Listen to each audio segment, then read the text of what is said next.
friends, it's Gwen. Welcome back to my channel. I wanted to go ahead and share my recent project that failed with you guys.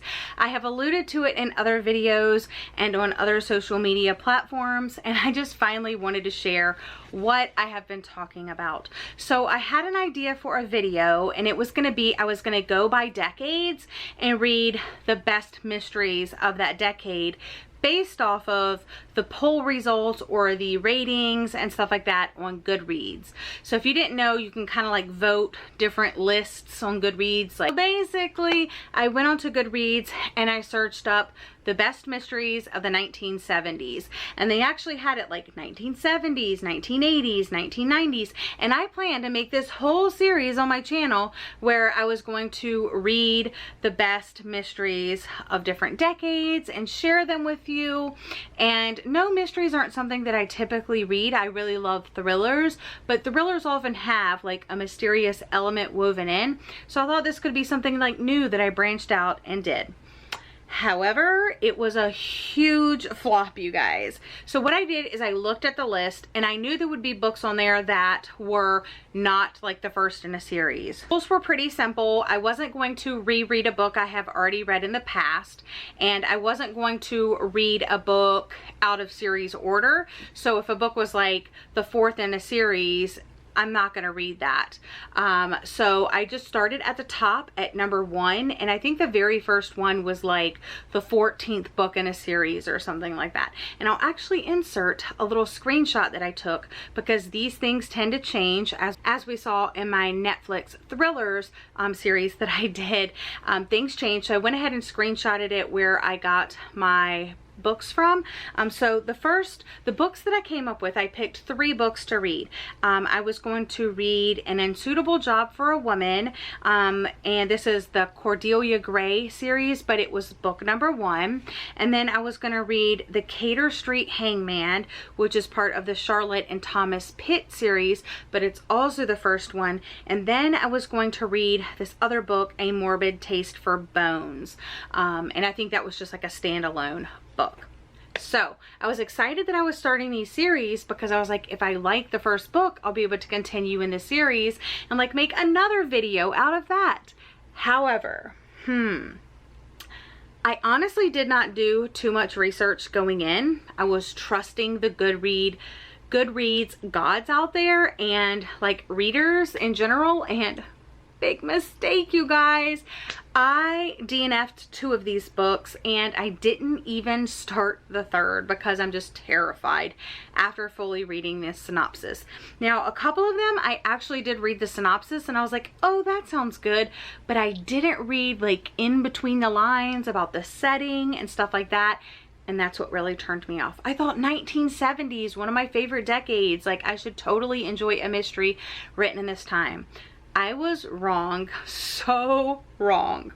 Okay, so the first one that I actually purchased a copy of is An Unsuitable Job for a Woman, a Cordelia Gray mystery. It's the first in a series. It's by P.D. James. I know that this is like really popular because it has like a lot of good ratings, and I think it has like a 3.84 with, like I said, a lot of ratings. And I think this was like the second book in the 1970s for mysteries that was like recommended. And the other 2 books, I'm so glad to report, I got on my Kindle for free, so I didn't pay any money for The Cater Street Hangman or A Morbid Taste for Bones. So I was most excited about this one, and I got a physical copy of it, so that's probably why. So this was published in 1972, and of course, like I said, I DNF'd it. And I think it seems like it's written much earlier than 1972, like maybe the 1920s, the 1930s, the 1940s maybe. So it's a traditional English mystery in the years between the 2 world wars. There's no specific time period given, but you know it's set during that time just by like the language and what's going on and how women are treated and so forth. So what happens in this is Cordelia Gray inherits this detective agency after her partner commits suicide after he finds out he has cancer. So she inherits this business, she gets her first case, and it goes from there. I only read up until page 52, and that was the first chapter. So all of that was the first chapter. It goes into detail about pretty much everything. It uses all of these funny words that I don't think that we would use nowadays, and of course trigger warnings for cutting and suicide. So yeah, so I just marked like a couple of words that I would have had to have looked up, but I didn't really care enough, and I was pretty bored. So I read 50 pages of it and I decided to DNF it.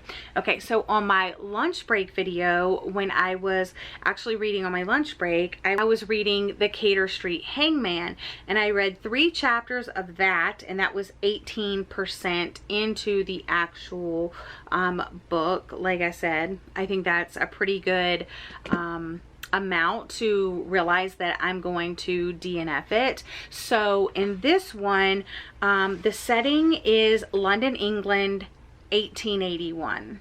You guys know I really don't like historical fiction, and that's what it felt like. It felt very not mystery related. Like we didn't even really get to the mystery yet, and I just didn't like it. So it's one of those Victorian mysteries. Charlotte and her sister ignore what's expected, and they join a police investigation after their servant is murdered. It really, in the beginning, it kind of goes through like the family dynamics and how like women in that time were considered almost like too frail to read the news or hear about the news, and the men had to kind of like share what they thought was appropriate. And then of course Charlotte was super interested in what was going on, and she would like sneak away with the newspaper in like the butler's pantry or something like that to try to get the news and learn about it. And there were these string of murders happening, and then their servant went missing, and I'm assuming based on the synopsis that she was murdered, and they're going to solve the case with the police investigator. So 1881, historical fiction vibes, Victorian mystery, not my cup of tea. So I decided to go ahead and scrap the entire project without even picking up A Morbid Taste for Bones, even though it's downloaded on my Kindle, so I have it there if I ever want it. But after I looked at the setting, it's set in England and Wales in 1137. What the actual F was I thinking? I don't know if that was a really popular thing to do in the 1970s, to write about like these like far away times, but I was not all about that life. I wanted like a 1970s mystery, you know? But I didn't get that. So I decided to scrap the project, but I still thought that I would share that if you're interested in different types of mysteries or different genres from different decades, it's definitely something that you can look into in Goodreads and other sites as well. And I'm actually interested, and I've started doing research into another type of video like this that I could possibly complete. So cross your fingers for me that my next project actually works out and that I actually enjoy what I'm reading. Anyway, I hope you guys are having a lovely day or night, and I'll see you guys again in my next video. Bye!